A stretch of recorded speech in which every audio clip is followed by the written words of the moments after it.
Welcome to the Dice Tower, a series of video reviews about board and card games. Here are your hosts, Tom Vassell and Sam Healy.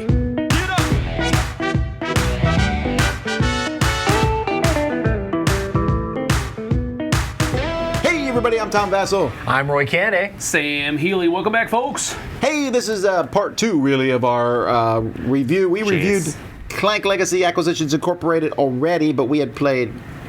Yeah, it was the first impressions. It wasn't really a review. Yeah, we did A 3 little bit games, less right? than halfway, yeah, something like that. Well, now we played through the whole thing. Yep. I'd like to point that out. Finish a Legacy game. Oh, snap! Finished a real Legacy game. Yep. So there won't be spoilers in here. Well, not major spoilers. I mean, if you don't want to know anything about the game, probably you should watch the videos, Yeah, right? sure. But if you want to know how it plays, then watch the first impressions because I did an overview in that one. Mm-hmm. The first question people are going to ask is, can you play it when the campaign is over? And that's yes. That's a resounding yes. They deliberately put that in the game to go through. We got it all bundled together, got it ready to play. Mm-hmm. It's here. It's probably could fit in a Ticket to Ride size box with the leftover stuff, maybe. Yeah, definitely. It's not that there isn't a whole lot. I mean, there's a lot of stuff in the box, but it condenses well. Sure, Yeah, but for also sure. like the Book of Secrets You don't need is not after in it's here done. anymore. You don't need it anymore. Technically, after you play it, you could still go discover some things that weren't in the main game. There would be a few straggling ones left over. Gotcha, yeah. I would I did just go do those on my own and finish the boards. It pretty much becomes the same game, just like minus a lot of the story aspects of it.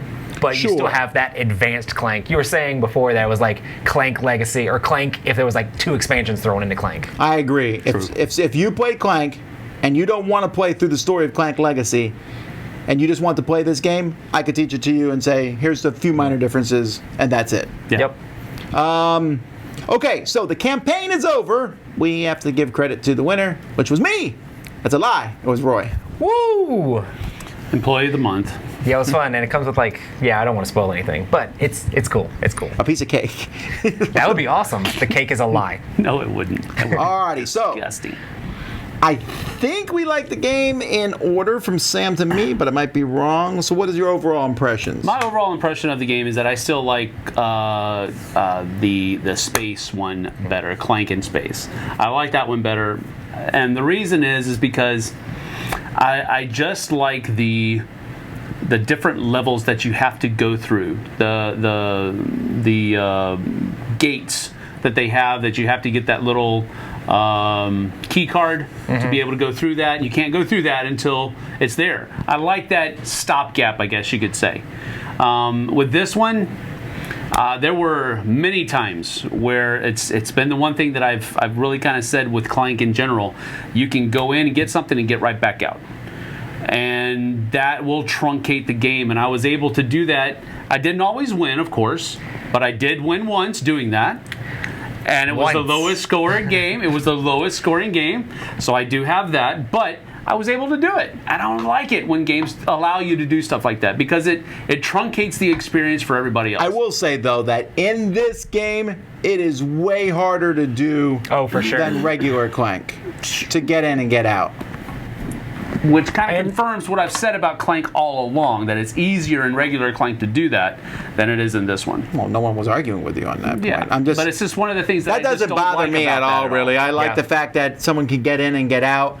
It adds a different strategy or level to it, I think. And if you're smart and you see somebody doing that, you can adjust your own strategy to be like, okay, well, I'm going to get out too. But, me and Tom, sometimes we're like, nah, we're just going to see what we can do. I died the most. Yeah. Well, here's the thing, though. So You had the most what? deaths. Deaths. In this game, the story. So it's possible. So if you do what Sam says, you run in, get out. You will not see some of the story, or you won't follow through on some of the story. Right. But that's almost like a group dynamic. Does your Yeah, for group, sure. Like, I want to see the story. I will lose the game to see another thing of story. I tried to win, but I mean, I was like, well, there's still one more number. I'd like to read that number. I will do that, and you did it even more so. Yeah, there was times where it's like, I could probably get out and probably actually win the game now, but this thing might not happen if I don't do it now, so I'm gonna risk losing and actually losing. But I got to make the story things happen, which I thought was really cool. What did you guys think of the story itself? The story is written in a tongue-in-cheek, It's really funny, and it's really cool. That's the one thing that I like the most about that was reading through the book. Yeah. Which is really kind of strange because I usually don't like the way some of these things are written in other games, but in this one, it was just written in a kind of a clean Saturday Night Live feel. That's what it felt like to me, and I really enjoyed it a lot. Yeah, there really wasn't even like any plot. I mean, it was plot twist, but I mean, it wasn't like I was like, what? No, it's just like, okay, yeah, that happened. All right, that happened. Yeah. But they just wrote it in a really funny way. And Roy and me recently were working on the Gloomhaven scenario that we wrote. Oh yeah, for sure. And this, I was like, wow, we're pathetic amateurs Yeah, compared to it's how hard to good write these stuff. guys can write. I probably have the most experience with the Acquisitions Incorporated theme because I've listened to like a bunch of their like shows that they do at PAX and things like that. But actually, after playing this, I went back and like watched a few more of those, just because it's like you see those characters from the Penny Arcade, like their D&D group stuff, and knowing that stuff is really fun. But I don't think you need to know that at all to enjoy this game. As long as you like fantasy and like Dungeons and Dragons-ish feely stuff, that's what this gives you in this game. Sure, and it's just making fun silly. of all that stuff. Yeah. I have no experience with Acquisitions Incorporated at all, and I really enjoyed the experience of the game. And if you do have experience with it, you'll see, oh, that's that character, oh, that's that thing from that story, oh, that thing is that sort of thing that happened in one of that story, because they have a bunch of stuff. It's like a bunch of things from their D&D games they've thrown in like little aspects, and you'll see all those Easter eggs as you play through the game. So if you're a huge fan of Clank and Acquisitions Incorporated, this is a no-brainer. But if you just like Clank, this is probably still a really great game for you. You also, the story finds, well, that's the point. The story follows a linear path. There are small branches, and there are things that will we have permanent changes on this board and things that will be different than yours, but if you play our Clank finished product, it's going to be fairly similar. Yeah. There's minor deviations, and in the story, your deck might have different cards. You have made different decisions. When I got rid of the stickers, there was a good whole sheet of stickers probably combined that we did not use. Wow. Oh, yeah. So that worked out that way. But it wasn't because we missed parts of the stories as much as we just went different ways. And even sometimes you get to a paragraph and it'll be like, there's a goblin, you're going to punch it, pet it, give it money, feed it, whatever. And you pick one of those, and you don't do the other ones. Yeah. I mean, later on I went back, and I have the book on my desk because I'm going to go read through all the stories. That's awesome. But because I just hate missing out on that stuff. But I'm happy that you can play it afterwards. I'm not upset when you can't. So if it had not let us play more, I would have been okay with that, because that's how I feel about legacy games. I don't need to keep playing them afterwards, but I'm glad you can. And with this one being a $100 price point, yeah, for sure, it's good that you can continue to play it afterwards. And I think with some legacy games, it would be like, no, I don't know that I would ever play that anymore after it's done. With this one, if you enjoy Clank and you enjoy the things that were unlocked in here, you'd probably actually, with the same group or with even a couple other people, you might still really enjoy playing it afterwards. I'm putting it in the Dice Tower library. I'll put like a spoiler thing on it, right? But some people might not want to play through the campaign. They just want to play a variant of Clank, and that's what this is. Yep. And I'm really happy with this one. It's pretty cool. And playing the variant of Clank that's done afterwards, I don't think it's going to spoil the actual story for you. No, but it would spoil some of the mechanics, but it won't spoil the story. That's true. You could play it and then... Yeah, I think that's true. That would be interesting. I like the leveling up mechanism in this. I liked... We were different as time went by. We didn't have the same decks and same stuff. Yeah. We weren't like tremendously different. They deliberately kind of gave you small nudges. Yep. Yeah, small little nuances that your deck had that somebody else's didn't. Right. But now that you can play it at the end, you can pick a deck, you can customize it slightly. I like that too. Yeah, Yeah, that for is sure. cool. That's a good addition, a good cap to the end of the campaign. You got thumbs for it? I like the Clank system. I just like the Clank in space better. I'll give it one thumb up, and it's a pretty strong one.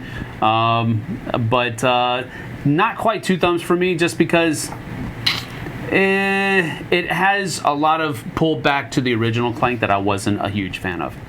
That's it. Yeah, I will say that Sam kept pushing us to play it the most, though. Well, because I wanted to get it done. I wanted to get it finished, yeah. Yeah, I love this game. I'm definitely going to give it 2 thumbs up. It's my favorite Legacy game by far, and it's actually one of my favorite games that have a lot of story in it. I love the story mechanics of this. It feels like deck building Clank mixed with near and far story, but you get to keep going back to the storybook and building on it. I really love this game. It's huge. I feel like it's definitely going to be in my if I do a top 100 of games, it would definitely be in there. I really enjoy the game, and the theme is cool with everything that's going on in it, and I just love the strategy of trying to figure out how to build your deck to be able to delve down and come back out without dying in the process, because there's a lot of trying to figure out how to pick the right cards at the right time and get lucky and build your deck so you can draw through it fast, but also not to get too much Clank out there. It's a lot of fun. Man, Roy. Okay, so I like it better than Roy. See, I was trying to set it up so high that Tom couldn't go above me because he thinks he likes it more than me, but he might be wrong. I'll give it 2 lances up. Was there even a lance in the game now? 2 certificates up. 2 mugs up. There you go. Yeah, that's Mugging right. people now? 2 invisible daggers up because you got to keep that Clank down. This is also my favorite Legacy game that I played. I really like it. I mean, well, for one thing, we finished it. Which doesn't happen with all our Legacy games. Anyway. And it's in my running for top game of the year. I mean, I don't know. I'm not saying it's my favorite game of the year. We'll wait to the end of the year for that. But it's definitely in the running. I really enjoyed it. I would gladly play it now that it's done. I felt like I liked the campaign, the story as much as the game. And actually, even though I like Clank in space a lot, like Sam does, I've come around. I think I like regular Clank better. And I like that our deck here, that's in this box now, is a very unique deck. We flip over cards, and every game we'll probably see different cards. And even some of the same cards have been modified, so they're slightly different. Yeah, for sure. That just makes me happy because, these games you often see the same things over and over again. It definitely takes all the good stuff from Legacy and has it in this box for sure. This is the way to do Legacy. Take an existing game, have a story that's not on rails, but also focuses you to a point. Correct. And it works. And one of the things, and Roy and I were mentioning this, that we liked, is that every game had something interesting happen in it. Yes. At the beginning and at the end, there was never, we played Legacy games, Sam and I have, where we're like, that game was the same as the last game. Yeah. Nothing changed, Right. Sifo. This one seeds the board every single time, and it's just holy smokes! Yeah, something there's new. so many things to do, and this guy and me and Tom were always racing to try to get to the things first, and it's Tom would be running over here, and be oh, I gotta run over here and grab this before Tom grabs it, and we're just trying to figure out where the other people are going, so that way Pretty sure we can. Roy found more stuff than me and Sam put together. Yes, story for the win! I loved it. Alrighty, well that's that. Clank Legacy. We'll close the box on that one, although, again, I would play this. If you're at a convention and I'm there, ask me. You never know. Yeah, for sure. If you're at a Dice Tower convention with the library there, I'll teach it to you too. That's Clank Legacy Acquisitions Incorporated. I'm Tom Vassell. I'm Roy Caddy. Sam Healy. See you on the flip side, folks. Take care. Thanks so much for watching another Dice Tower video. If you enjoy our videos, subscribe to the channel for more fun, comprehensive board game coverage. Also, consider joining us at one of our events. Come to Dice Tower Retreat, a small, intimate gathering where gaming is king. Join us for Dice Tower Cruise, the largest board game cruise. Attend Dice Tower West in Las Vegas for gaming fun on the West Coast, or Dice Tower East in Orlando, in sunny Florida. Dice Tower Conventions, the friendliest gaming conventions on Earth. I'm Eric Summerer, and you've been watching The Dice Tower.